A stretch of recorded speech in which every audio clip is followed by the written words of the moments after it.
নমস্কার, আমি ডাক্তার প্রদীপ Kumar Biswas, homeo clinic চ্যানেলে আপনাদের স্বাগত। আজ আপনাদের সামনে যে বিষয়টি আলোচনা করব, ব্রঙ্কাইটিস একটা মারাত্মক শ্বাসনালীর প্রদাহ। এই শ্বাসনালীর প্রদাহ বিভিন্ন কারণে হয়, যেরকম অত্যাধিক পরিমাণে ঠান্ডা লাগা, জলাভূমিতে বসবাস করা, রাত জাগা, ধূমপান করা, অত্যাধিক নেশা করা, বিভিন্ন কারণে ব্রঙ্কাইটিস হতে পারে। এই ব্রঙ্কাইটিস যখনই হয় তখন রোগীর শ্বাসকষ্ট হয়, বুকে শ্বাসনালীতে জ্বালা করে, ব্যথা করে, কষ্ট হয়, নিঃশ্বাসে কষ্ট হয়, বিভিন্ন রকম উপসর্গ দেখা যায়। এই ব্রঙ্কাইটিস বা শ্বাসনালীর প্রদাহের যে সমস্ত মেডিসিন অত্যন্ত গুরুত্বপূর্ণ, সেগুলি আপনাদের সামনে আমি এখন শেয়ার করছি। প্রথম মেডিসিনটি হলো অ্যাসিড পিক্রিকাম। অ্যাসিড পিক্রিকাম ব্রঙ্কাইটিস একটা মারাত্মক বা শ্বাসনালীর প্রদাহের একটা মারাত্মক মেডিসিন। দুই ফুসফুসের মাঝখান দিয়ে আমাদের শ্বাসনালীটা পৌঁছায়। যখনই দেখবেন যে তার ফুসফুসে অর্থাৎ দুই ফুসফুসের অর্থাৎ বুকের মাঝখান দিয়ে তার অত্যন্ত জ্বালা করতেছে, অত্যন্ত যন্ত্রণা হচ্ছে, জ্বালা করতেছে, নিঃশ্বাসে কষ্ট হচ্ছে, কিন্তু জ্বালাটাই প্রধান লক্ষণ। অ্যাসিড পিক্রিকামের প্রধান লক্ষণটি জ্বালা, এবং এত জ্বালা যে রোগী সহ্য করতে পারবে না, চলাফেরা করতে কষ্ট হচ্ছে, হাঁটাচলা করতে কষ্ট হচ্ছে, সবসময় জীবনী ভাব থাকবে এবং জ্বালার জন্য বুকে সবসময় মালিশ করতে থাকে, একটু চলাফেরা করলেই বসে পড়ে, আর কষ্টের জন্য সে চলাফেরা করতে পারছে না। এটা হচ্ছে অ্যাসিড পিক্রিকামের একটা প্রধান সিমটম। অর্থাৎ অ্যাসিড পিক্রিকামের প্রধান সিমটমটা যখন দেখব যে তার দুই ফুসফুসের মাঝখানে শ্বাসনালীতে জ্বালা অনুভূতি হবে, তার সঙ্গে দুর্বলতা, এত দুর্বলতা যে রোগী কোনোরকম চলাফেরা নড়াচড়া করতে পারবে না, ক্ষীণ দেহ হয়ে যাবে, নিঃশ্বাস নিতে কষ্ট হবে, খেতে কষ্ট হবে, চলতে কষ্ট হবে, জল খেতেও পারবে না, এত কষ্ট হবে। সেই ক্ষেত্রে আমরা অ্যাসিড পিক্রিকামের কথা প্রথম মনে করব। যদি আমরা অ্যাসিড পিক্রিকাম মেডিসিনটি প্রয়োগ করি, সেক্ষেত্রে বিশেষ করে ধূমপানীদের ক্ষেত্রে কিন্তু এই সমস্যাটা বেশি আসে। যারা অত্যধিক পরিমাণ নেশা, মদ, বিড়ি, সিগারেট এগুলো খায়, তাদের ক্ষেত্রে এই সমস্যাটা বেশি আসে। 30 পাওয়ার যদি আমরা দেই, সেক্ষেত্রে 30 পাওয়ার দিনে দুবার, সকালে বিকেলে। আর যেহেতু তার বুকে জ্বালা আছে, শ্বাসকষ্ট ভাব আছে, দুর্বল হয়ে গেছে শরীর, ক্যালিফস বা রেক্স 4 ট্যাবলেট দিনে 3 বার গরম জলের সঙ্গে। অর্থাৎ অ্যাসিড পিক্রিকামের সঙ্গে যদি ক্যালিফস মেডিসিনটি দিই, দেখবেন শ্বাসকষ্টটা কমে গেছে আর তার দুর্বলতা আস্তে আস্তে কমিয়ে যাবে। কিন্তু মনে রাখবেন যে অ্যাসিড পিক্রিকামের সঙ্গে যখনই আমরা ক্যালিফসটা প্রয়োগ করব, মিনিমাম 12 এবং গরম জলের সঙ্গে। ক্যালিফস মেডিসিনটি সবসময় গরম জলের সঙ্গে প্রয়োগ করতে হবে, তাহলে কিন্তু কাজ হবে না। গরম জলে দিলে বা গরম দুধে দিলে অতি সত্বর কাজ হবে। আর অ্যাসিড পিক্রিকাম ওষুধটা 30 পাওয়ার দিনে দুবার, পরপর 3 দিন দেবো সপ্তাহে, পরের সপ্তাহে 3 দিন, পরের সপ্তাহে 3 দিন। যখন দেখা যাবে তার কষ্টটা কমে গেছে, তখন ডোজ কমিয়ে দিতে হবে। অর্থাৎ দিনে দুবার, পরপর 2 দিন যথেষ্ট পাওয়ার। যখন দেখা যাবে 30 পাওয়ারে কাজ হচ্ছে না, তখন 200 পাওয়ার, পরপর 2 দিন সপ্তাহে। অর্থাৎ আজকে কালকে 4টে ডোজ দিয়ে বন্ধ, সঙ্গে ক্যালিফসটা চলতে থাকবে 12x। 4 করে ট্যাবলেট দিনে 3 বার, প্রথম চান্সে 3 বারই দেবেন ক্যালিফসটা, তাহলে রোগী অতি সত্বর সুস্থ হবে এবং তার দুর্বলতাটা কমে যাবে। পরের মেডিসিনটি হলো ব্রায়োনিয়াল বাম। যারা গরমের পর ঠান্ডা লাগায়, প্রচণ্ড হারে মাঠে কাজ করে, রৌদ্রে ঘোরাফেরা করে, গরমের পর ঠান্ডা লেগে যায়, বুকের মাঝখানটা ব্যথা করে, খুব খুব করে কাশতে থাকে, অনবরত কাশতে থাকে, পায়খানা কোষ্ঠকাঠিন্য ভাব থাকে, তাদের ক্ষেত্রে 1 নম্বর ওষুধটি ব্রায়োনিয়াল বাম। কিন্তু মনে রাখতে হবে, কাশি কখনো ওঠে না এবং অত্যন্ত ব্যথা, বুকের মাঝখানটায় ব্যথা করে, রোগী অত্যন্ত দুর্বল ভাব হয়ে থাকে, চলাফেরা করলে তার খুব কষ্ট হয়, যে কখনো সে চলাফেরা করতে পারে না, কাশতে কাশতে কাশতে কাশতে একটু ওঠে, গাঢ় সেলের সময় একটু বেরোতে থাকে। সেই ক্ষেত্রে আমরা ব্রায়োনিয়াল বামের কথা চিন্তা করব। কিন্তু মনে রাখবেন যে সেই সমস্ত রোগীর ক্ষেত্রে প্রযোজ্য যারা গরমের পর ঠান্ডা লাগায়, দেখা যাচ্ছে রোদ্রে ঘোরাঘুরি করেছে, প্রচণ্ড হাট রোদ্রে ঘোরাঘুরি করেছে, হট করে এসে ঠান্ডা জল খেয়ে নেছে, ফ্রিজের জল খেয়ে নেছে বা বরফ খেয়ে নেছে, আইসক্রিম খেয়ে নেছে, হট করে ঠান্ডা লেগে গেল, ঠান্ডা লেগে আস্তে আস্তে শ্বাসকষ্ট শুরু হয়ে গেল, কাশতে কাশতে কাশতে কাশতে বুকে ব্যথা হয়ে গেছে। সেই সমস্ত ক্ষেত্রে আমরা ব্রায়োনিয়াল বাম, যখনই ব্রায়োনিয়াল বামটা প্রয়োগ করবো, তখন দেখতে হবে তার কোষ্ঠকাঠিন্যর ভাব দেখতে হবে, জিভ দেখতে হবে, এবং কাশির পর কাশি হতেই থাকবে তার। সেই সিমটম যখন দেখবো, সেক্ষেত্রে আমরা ব্রায়োনিয়াল বামটা প্রয়োগ করব। যদি বাচ্চাদের ক্ষেত্রে বা অল্প বয়সের লোকেদের ক্ষেত্রে হয়, সেক্ষেত্রে ব্রায়োনিয়াল বামটা 6 পাওয়ার দিনে 3 বার, সকালে, দুপুরে, রাত্রি। একটু বয়স্ক লোক হলে বিশেষ করে 18 বছর উপরে গেলে 6 পাওয়ার না দিয়ে 30 পাওয়ার দেবেন, দিনে 3 বার, পরপর 3 দিন দেবেন। 30 পাওয়ার দিনে 3 বার, 3 দিন, সকালে দুপুরে রাত্রি, পরপর 3 দিন দেওয়ার পরে সঙ্গে কিন্তু ক্যালিফস বারেক্স চাটকুল টবল দিনে 3 বার গরম জলের সঙ্গে, দেখবেন তার শ্বাসকষ্টটা আস্তে আস্তে কমে যাচ্ছে। অর্থাৎ শ্বাসনালীতে তার এত কষ্ট হবে যে সে রোগী কোনোরকম কোনো কথা বলতে পারছে না, নিঃশ্বাসে কষ্ট আসছে খুব, এটা কথা বলতেও কষ্ট আসছে। এটা হচ্ছে শ্বাসনালী প্রদাহের অর্থাৎ ব্রঙ্কাইটিসের একটা প্রধান মেডিসিন। পরের মেডিসিন হলো ডালকামারা। ডালকামারা মেডিসিনটি অত্যন্ত গুরুত্বপূর্ণ মেডিসিন। বিশেষ করে শরৎকালের দিকে বা বর্ষাকালের দিকে যারা স্যাঁতসেঁতে জলাভূমিতে বসবাস করে বা স্যাঁতসেঁতে জায়গায় কাজ করে বা স্যাঁতসেঁতে জায়গায় চলাফেরা করে, তাদের ক্ষেত্রে ডালকামারা একটা মারাত্মক মেডিসিন।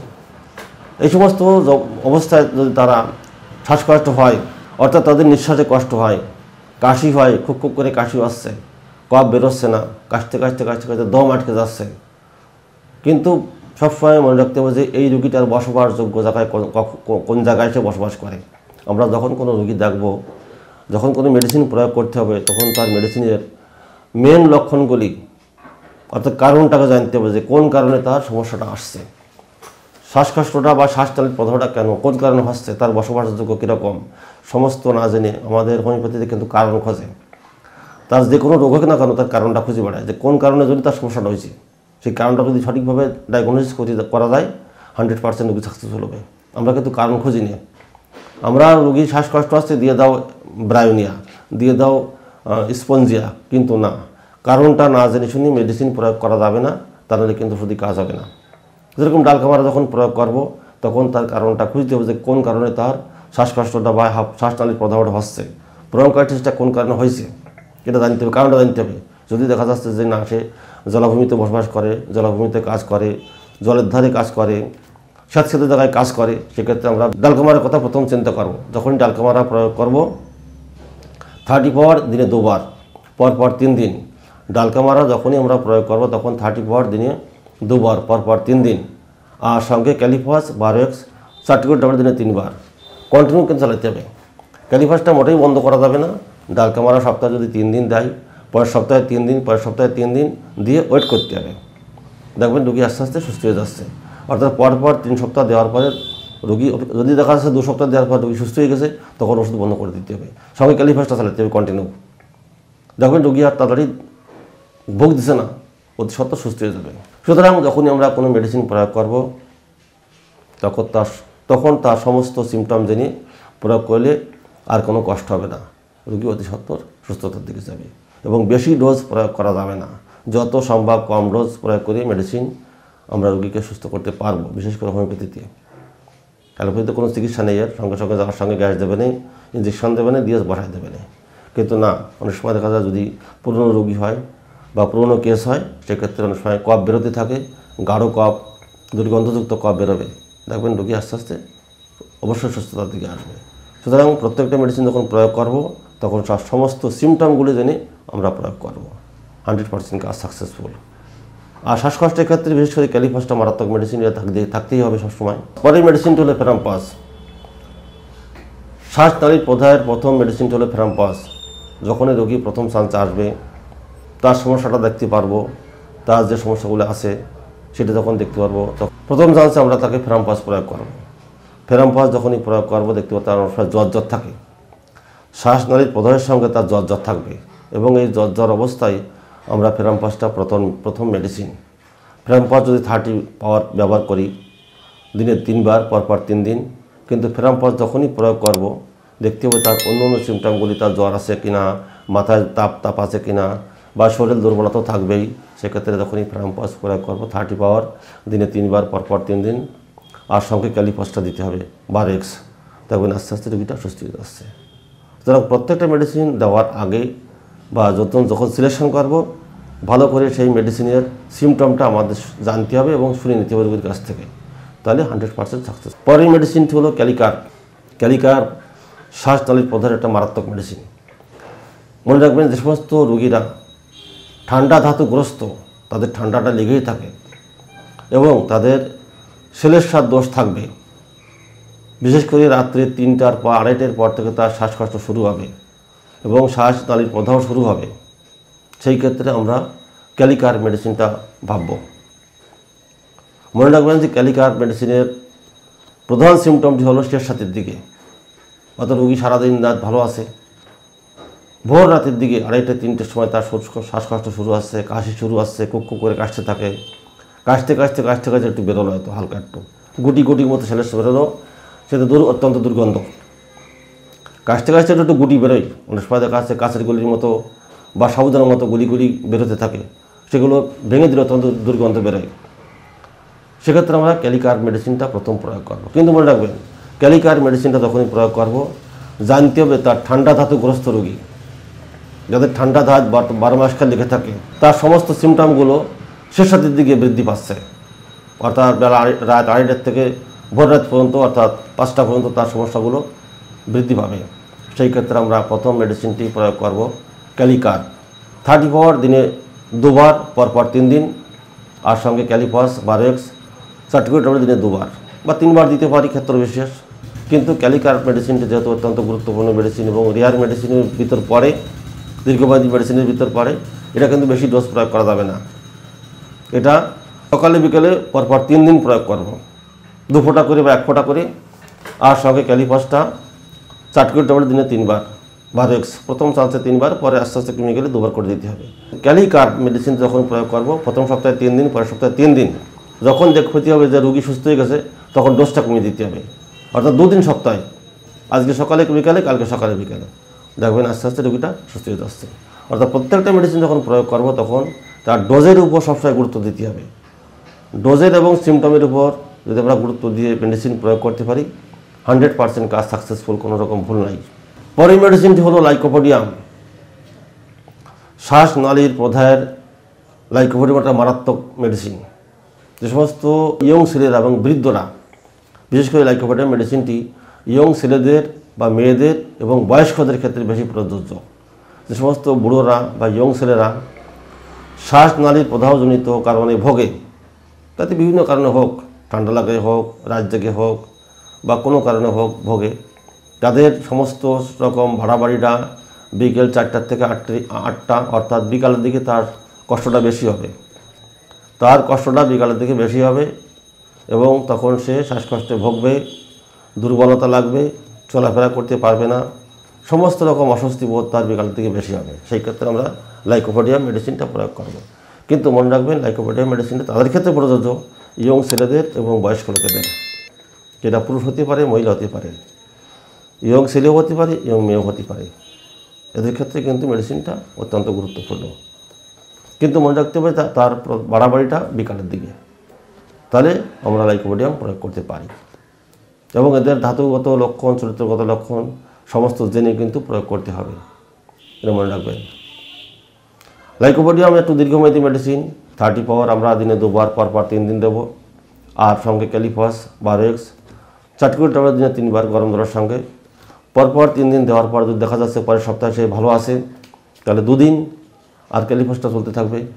এভাবে মেডিসিন প্রয়োগ করলে বয়স্কদের ক্ষেত্রে কিন্তু অনেক সময় দেখা যাচ্ছে 200 পাওয়ার আসতে পারে, সেটা ক্ষেত্র বিশেষ, সব ক্ষেত্রে যাবে তা না, ক্ষেত্র বিশেষ আসতেও পারে।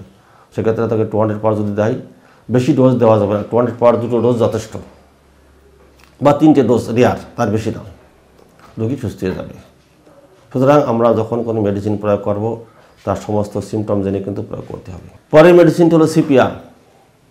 যে সমস্ত রোগীরা বা মহিলারা, বিশেষ করে সিপিআর মেডিসিনটি কিন্তু পুরুষের উপর কাজ কম করে, মেয়েদের উপর বেশি কাজ করে।